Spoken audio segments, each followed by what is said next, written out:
Santa Cruz, livrai-nos Deus nosso Senhor dos nossos inimigos, em nome do Pai, do Filho e do Espírito Santo. Amém. Reverendíssimo Padre João Batista Fabre, pároco desta paróquia, amados irmãos, em nosso Senhor Jesus Cristo, hoje nesse 11º dia desta trezena, a providência colocou para nós meditarmos sobre a virtude da castidade. Esta virtude tão necessária para a nossa vida presente, terrena, e colocamos o nosso pedido a Santo Antônio, que ele guarde, nos fortaleça para guardar em nós esta santa virtude, virtude que é própria dos santos, virtude que deve ser própria de todo o povo católico cristão.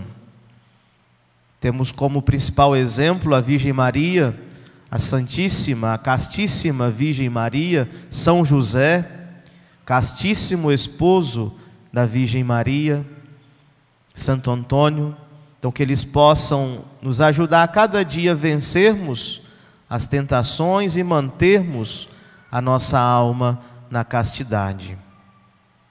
Vamos lembrar alguns pontos que a Santa Teologia nos ensina, lembrar também alguns perigos que diante desta virtude muitas vezes nós temos que enfrentar, lembrar das armas que Deus nos deu e lembrar de como que a virtude da humildade é fundamental para que a virtude da castidade seja uma bela flor. Sem humildade, a castidade ela não tem um fruto como deveria ter.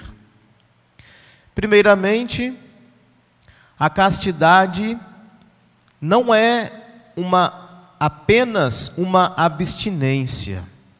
Às vezes a pessoa pode se enganar com relação à definição da castidade, dessa virtude da castidade. É a guarda dos sentidos ou é apenas a disciplina que tem que se ter? Não. Castidade é muito mais que isso, vai além que isso. A castidade é um ato de virtude da caridade. Por isso que, para entendermos bem a castidade, essa virtude, nós temos que unir também a virtude da pureza. No sentido que a pureza traz para nós um ideal maior. Por que somos castos? Por que buscamos viver a castidade? E aí nós lembramos da virtude da pureza, que nos ensina que aí entra a razão, a finalidade, o motivo, que é o principal, que é o nosso amor para com Deus, o nosso fim último. Daí a virtude da castidade e a virtude da pureza. Castus, em latim, significa isso, puro. Casto esposo de Maria, pureza, o puro esposo de Nossa Senhora, São José. E essa pureza nos leva a viver a intenção pura de agradar a Deus. Essa pureza que completa esta palavra, para nós entendermos melhor a palavra em si, a virtude da castidade, esta pureza nos leva a colocar o nosso coração em Deus, não nos manchando com as coisas terrenas. O nosso coração deve ir para Deus, buscar Deus, porque só Ele que é capaz de preencher o nosso coração. Porque nós não somos apenas animais.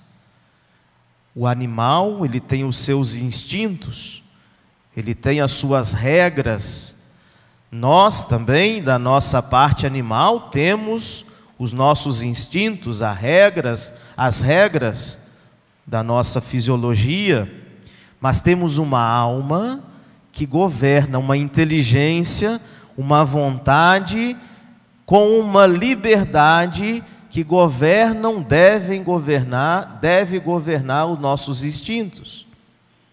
E aí essa alma espiritual, ela não se compraz em bens materiais, no dinheiro, na riqueza, no prazer, ou na comida, não é? Ou nos prazeres carnais, os sexuais, não. O ser humano, por ter a alma espiritual, ele se preenche verdadeiramente quando ele possui Deus. Por isso que a virtude da castidade, a pureza, ela é muito mais do que abstinência ou disciplina, é um encontro com Deus nosso Senhor para guardar o nosso coração. Por isso que aqueles que viciam com os pecados contra o 6º mandamento ou 9º mandamento, o problema está aí nesse foco. O coração não está preenchido com algo sobrenatural. Diferente das tentações, né? Aqueles que vivem e buscam esses pecados impuros. O coração não está completamente convencido de que a alegria verdadeira é Jesus. Aqueles que vivem ou buscam viver esses vícios contra a castidade, contra a pureza, ainda não se encontraram verdadeiramente com o nosso Senhor. Não tiveram aquele encontro com Deus de um olhar que, pela sua misericórdia, tem confiança que Ele tem o poder de livrar de qualquer outro pecado e está disposto a viver com Cristo. O casto, o puro, é aquele que vive e busca viver esse encantamento com Deus. Por isso que esta virtude, a virtude da castidade, no coração do padre, do sacerdote, não é um peso, o seu celibato. No coração de um religioso ou uma religiosa, não é um peso, é algo grandioso, porque essas almas, e assim deve ser sempre, se comprazem em ter Cristo, preenchendo totalmente os seus amores, colocando dentro desses corações, Jesus, todas as forças necessárias, dando as graças mais grandiosas para buscar esse configurar-se com Cristo. Os leigos, o jovem, as crianças, os casados, quando não buscam esse encontrar-se com Deus, a tendência é o mundo vir com a sua avalanche de impureza e derrubar muitos. E aí nós já entramos nesse segundo ponto dos perigos e dos inimigos que nós temos contra a pureza, contra a castidade. Em primeiro lugar, o mundo. Quantas coisas no mundo que levam à impureza, que levam aos pecados contra a castidade. Na simples propaganda de bala, às vezes, tem lá uma mulher seminua, dizeres insinuantes, de duplos sentidos. E aí o mundo, a sociedade, vai a cada dia se aprofundando mais na lama, no fosso. As modas indecentes, as roupas indecentes, principalmente na parte feminina, as calças compridas femininas, as mini-saias, as blusas decotadas, transparentes. Como que isso o mundo usa para perverter e colocar tentações e pecados, e muitos outros que ali podem pecar pelos olhos. As músicas indecentes. Às vezes se morre um cantor famoso, né, desse sertanejo, que cantam muitas músicas, né, de duplo sentido e sensuais ou românticas. É triste a gente ver muitas vezes as reações dos católicos que choram como se fosse um herói, uma heroína, mas músicas que levaram tantas almas ao pecado. Claro que a gente entristece com a morte, né, da pessoa, mas se camufla esse ponto, né, que é tão ruim. Se uma pessoa já leva alguém a um pecado mortal, que desgraça que é. E aí nós vemos o mundo cheio dessas músicas indecentes. O mundo, juntamente com o demônio, quer trazer para nós as tentações. As tentações que muitas vezes, até mesmo diante de uma oração santa, ou às vezes até diante das imagens, do nada pode-se vir uma tentação impura. Santo Afonso de Ligório, bispo da igreja, ele morreu velhinho e era atormentado por tentações impuras. E aí o demônio muitas vezes quer levar a alma a viver esse momento de ilusória alegria e felicidade. E a nossa natureza decaída, nós temos em nós os 7 vícios capitais, e um deles nós sabemos que é a luxúria. A luxúria não é o luxo, não, né? Às vezes a pessoa se equivoca. A luxúria é justamente a tendência às coisas indecentes, as coisas contra o 6º mandamento, o 9º mandamento, contra o pecado, contra a castidade, por pensamentos, olhares, ações, palavras, intenções, vontade. E nós temos isso dentro de nós, esse vício capital, junto com os outros 6, esse desenrolar e esse processo de crescer, esse vício capital, depende muitas vezes da nossa história, do nosso esforço, não é, da nossa oração, do ambiente que nós muitas vezes fomos criados ou formados. Mas enfim, todos temos, de uma forma presente na alma, uns mais, outros menos, mas nós temos, dentro da nossa natureza humana, essa marca da tendência à luxúria. Então, como a castidade é esse encontro com Deus, as nossas armas justamente serão encontrarmos-nos com Deus. A busca da oração à Virgem Maria, a devoção à Nossa Senhora, é uma grande arma que nós temos contra as tentações. A oração da Salve Rainha, o lembrai-vos, debaixo de vossa proteção. A medalha milagrosa que nós devemos ter em nosso peito, colocar no pescoço das nossas crianças, incentivar essas crianças a beijarem a medalha milagrosa, para conservar nelas a inocência de suas almas, a guardarem os seus corpinhos, a terem o pudor. A devoção a Nossa Senhora na reza do Santo Terço, na nossa consagração, que devemos fazer todos os dias, várias vezes ao dia, as jaculatórias dedicadas a Nossa Senhora. Como, amados irmãos, o demônio treme diante de Nossa Senhora. Até mesmo quando se tem momentos de permissão de Deus, de possessões diabólicas, muitos exorcistas, ao falar ou ao narrar uma possessão diabólica, nunca o demônio falou o nome de Maria. Se refere a Nossa Senhora como aquela que trouxe ao mundo o Filho de Deus, ou aquela, não é, mulher que é como o sol, mas não diz o nome Maria Santíssima.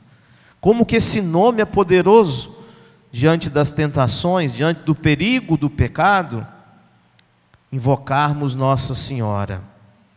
A água benta, termos água benta em nosso bolso, em nossa casa. Uma gota de água benta que o padre benze, ele faz ali a bênção da igreja, colocando o poder do seu sacerdócio e do ritual católico sobre a água com exorcismo e sobre o sal também com exorcismo. E aonde cai uma gota desta água, o demônio foge. Vamos usar mais água benta. Os sacramentos, vamos nos confessar mais. A confissão, sem ter em nós o pecado mortal, é um grande escudo. Renovarmos a nossa confissão contra as tentações. A Santa Comunhão, onde nós recebemos Deus, nosso Senhor e nossa alma, vivo como está no céu, é a maior força que nós temos diante das tentações. O escapulário de Nossa Senhora, enfim, quantas armas nós temos para usar diante dos assaltos que o demônio, o mundo e nossa natureza pode nos colocar. E junto desta virtude da pureza, da castidade, é preciso nós nutrirmos em nossa alma a virtude da humildade. Porque pela história da igreja nós vemos, pode acontecer de ter pessoas puras como os anjos, mas orgulhosas como os diabos.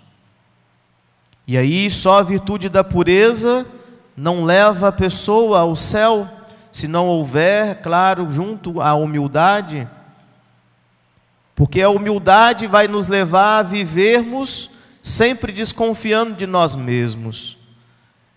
Ela vai nos impulsionar a buscar Deus nosso Senhor.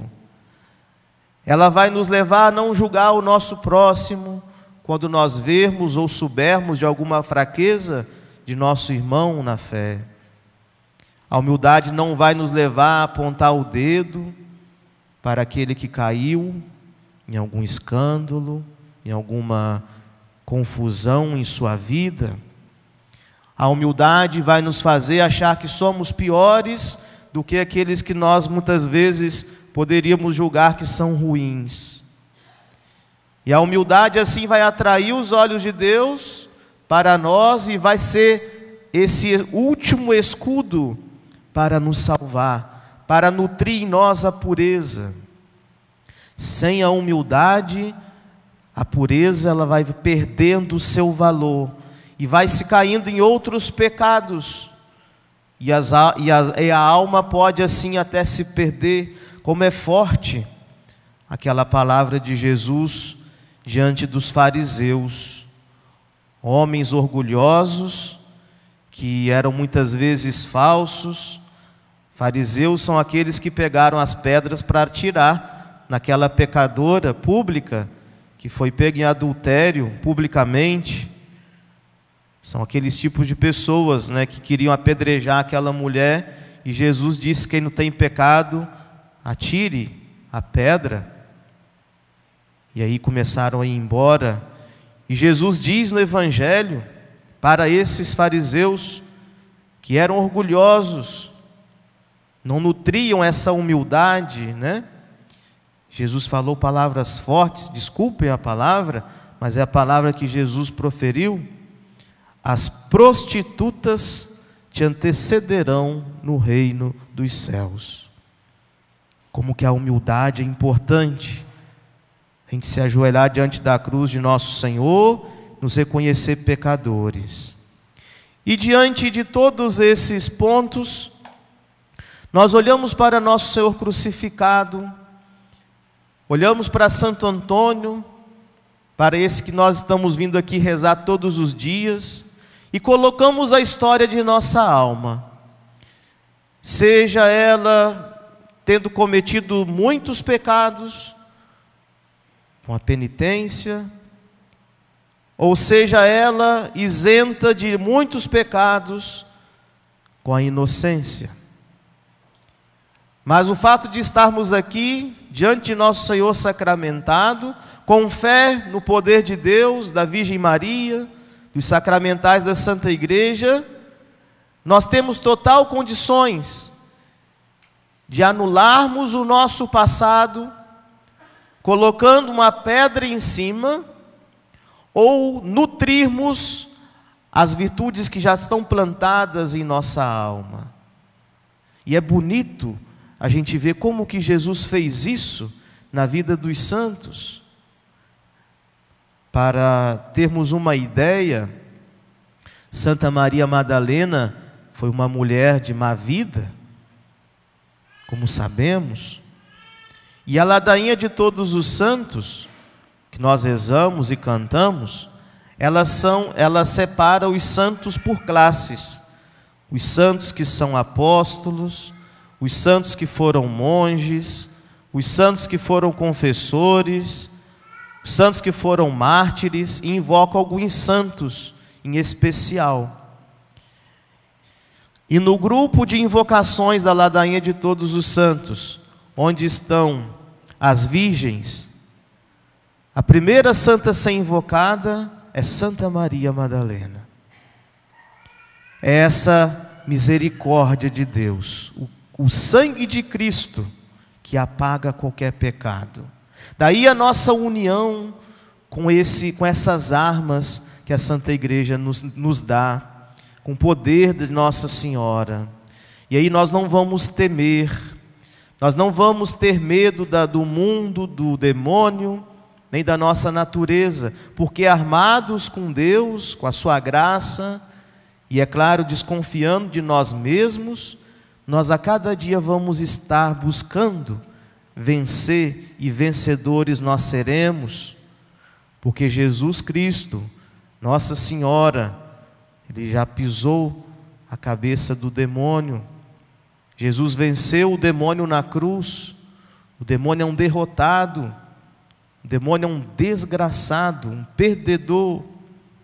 Então, diante da nossa inteligência e vontade, a nossa liberdade tem que escolher o que é santo, escolher essa união com Deus, que todos nós hoje possamos renovar essa nossa entrega a Cristo, por intercessão de Santo Antônio, de nós deslumbrarmos esse amor de Deus em nossa vida, que Santo Antônio possa nos mostrar a grandiosidade do amor de Deus para conosco, a querermos viver com o nosso coração cheio das coisas santas, para não ter espaço para nada daquilo que é imundo, que possa ofender a Deus.